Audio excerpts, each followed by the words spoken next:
आज मुझे एमती कहानी गोटे कहबी जहाँ आपण शुणिले आचंबित होगा कहे यह संभव केमिति कौन कल्पना नुहे बरं आम ओडिशार केन्दुझर माटीर लुचि रही एक अकुहा कहानी। तो आसतु जानिबा गोटे पत्थर देहरे माँ लक्ष्मी एक सुंदर पाद चिन्ह आंकी दे गले कहानी।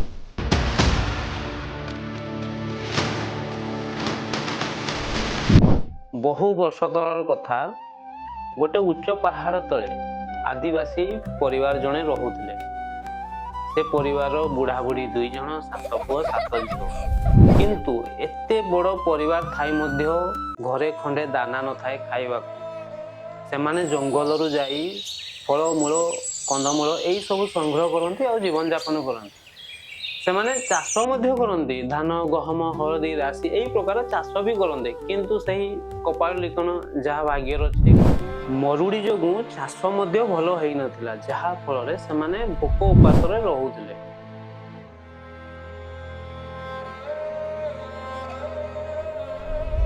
बुढ़ी माउसी बहुत डरुआणी किंतु तार गोटे भल गुण थिला महालक्ष्मी बहुत बड़ उपासक। से महालक्ष्मी को बहुत श्रद्धार सहित पूजा करे। प्रत्येक गुरुवार से गोबर आनी लिपा पूछा करे झुंटी दे पूजा करे। एमिति कि से खाली मान रखिकी माँ को पूजा कर दिए। दिने पूजा करू करू कांदी पकेला माँ को कहला माँ लो मो दुख कौन ते देखा जाऊनी मो पुओ झील मैंने भोक उपास रोचंती शोचंती तू कौन सतरे देखी पारनु मो घरे कौन तोर पाद केबे पड़ोनी एमती कहीकि से पूजा सारी दिए। पूजा सारी तार नीतिदिनिया कर्म को पलाए।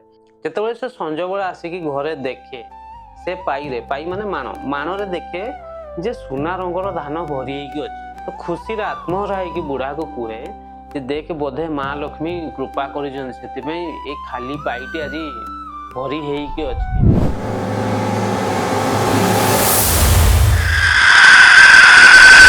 से समय रे टुणिया भूतर बहुत प्रचलन थिला। तो बुढ़ा बुढ़ी को जवाब दिए सेमती किसी नथिबो भल से दे को टुणार काम थिबो कहा बिलरू धरिकी पळे आसी धान हुए तो सकाळे हमको चूर बोली भी बटा दे परन। तो बुढ़ी एमती डरुआणी कौन कर रागरे मानटा उठेकी बाड़ी पटे फिंगी दिए। जदि फिंगी दिए राति हुए बुढ़ी शुई पड़े। शुईला अवस्था माँ लक्ष्मी स्वप्न आसती बुढ़ी कहती तोर एते दुस्साहस मो उपहार को तू फिंगी देलु तू मो उपहार को हेटादार कलु।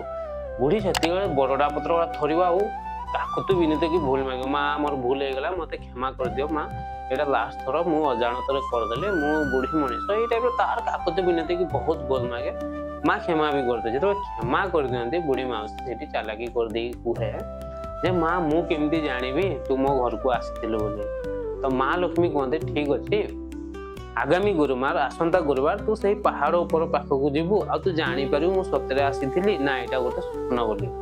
तो बुढ़ी माउसी की सही समय से दिन ही प्रत्येक दिन गोटे गोटे वर्ष भली लगे। गुरुवार आसला जाइकी जिते देखे से पत्थर पर माँ लक्ष्मी एक सुंदर पाद चिन्ह आंकी अच्छी।